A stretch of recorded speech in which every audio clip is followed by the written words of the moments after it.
हमारे चैनल में आपका स्वागत है। आज हम भारत की जल निकासी प्रणाली के बारे में जानेंगे।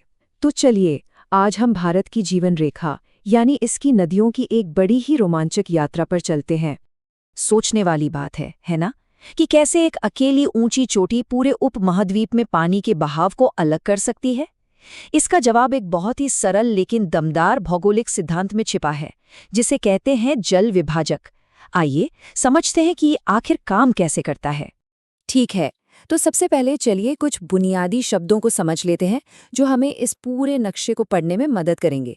मतलब ये जानने में कि पानी कहाँ और क्यों बहता है। इसको ना बिल्कुल एक घर की ढलान वाली छत की तरह सोचिए। जब बारिश होती है तो पानी बीच से बढ़ जाता है, आधा एक तरफ बहता है और आधा दूसरी तरफ। बस यही सरल सा सिद्धांत तय करता है कि कौन सी नदी किस दिशा में बहेगी। जैसे कि अंबाला के पास का जल विभाजक ही सिंधु और गंगा नदी प्रणालियों को एक दूसरे से अलग करता है। और ये तो बहुत ही मजेदार बात है। एक नदी की यात्रा हमारे अपने जीवन की तरह ही होती है। पहाड़ों से निकलती युवा नदी जिसमें बहुत ऊर्जा होती है, वो तेजी से बहती है और कटाव करती है। फिर मैदानों में आकर वो शांत और चौड़ी हो जाती है, एक परिपक्व नदी की तरह। और अंत में समुद्र में मिलने से ठीक पहले वो बहुत धीमी होकर कई धाराओं में बट जाती है, बिल्कुल एक बूढ़ी नदी की तरह। तो जब नदी अपनी परिपक्व अवस्था में मैदानों में आती है तो वहां ढलान कम होने की वजह से उसकी रफ्तार धीमी हो जाती है। तब वो सीधे बहने के बजाय थोड़ा, आप जानते हैं, सांप की तरह बल खाते हुए अपना रास्ता बनाती है। इन्हीं बड़े बड़े मोड़ों को हम विसर्प या मिएंडर कहते हैं। और फिर क्या होता है, समय के साथ कभी कभी बाढ़ के दौरान नदी को एक छोटा रास्ता, एक शॉर्टकट मिल जाता है। ऐसा करने पर वो अपने पुराने घुमावदार रास्ते को पीछे छोड़ देती है और ये कटा हुआ हिस्सा एक सुंदर यू आकार की झील बन जाता है, जिसे गोखुर झील या ऑक्सबो लेक कहते हैं।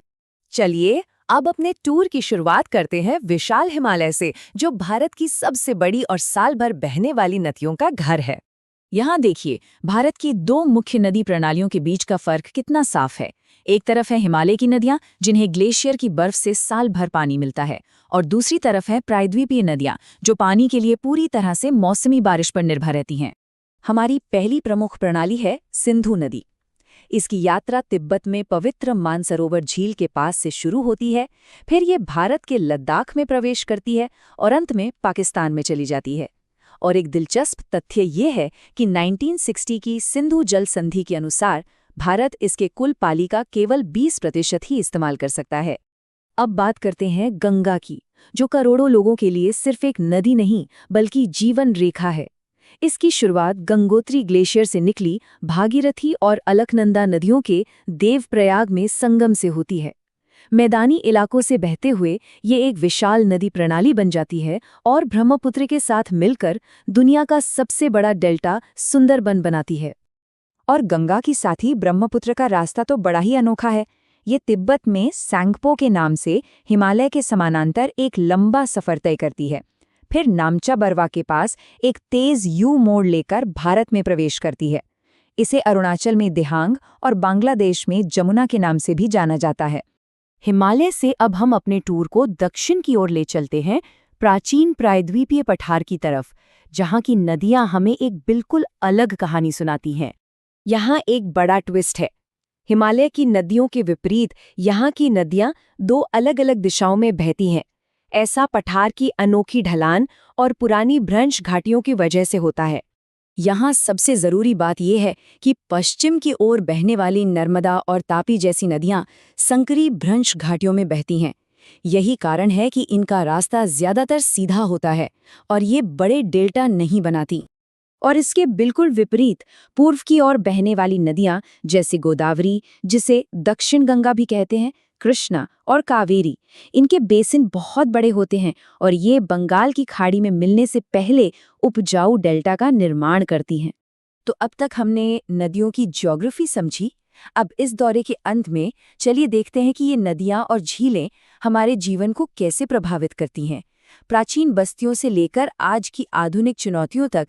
चलिए एक तेज रिवीजन हो जाए। किसी भी परीक्षा से पहले याद रखने के लिए यहाँ सभी मुख्य शब्दों की एक त्वरित समीक्षा दी गई है। सिर्फ नदियाँ ही नहीं, झीलें भी हमारे लिए बहुत महत्वपूर्ण हैं। ये पानी के बहाव को नियंत्रित करती हैं, पर्यटन को बढ़ावा देती हैं, सूखे मौसम में पानी देती हैं और स्थानीय जलवायु को भी संतुलित रखती हैं। और ये एक मौलिक सच को उजागर करता है कि पानी केवल एक संसाधन नहीं है, बल्कि ये खुद सभ्यता की नींव है। जहां पानी, वहीं जीवन। तो सवाल ये उठता है कि जिन नदियों ने हमें जीवन दिया, सभ्यता दी, हम उन्हें बदले में क्या दे रहे हैं? आज जब हम इन जीवनदायिनी नदियों में बढ़ते प्रदूषण को देखते हैं, तो यही वो सवाल है जिसका जवाब हम सभी को मिलकर खोजना है। धन्यवाद। कृपया हमारे चैनल को लाइक, शेयर और सब्सक्राइब करें।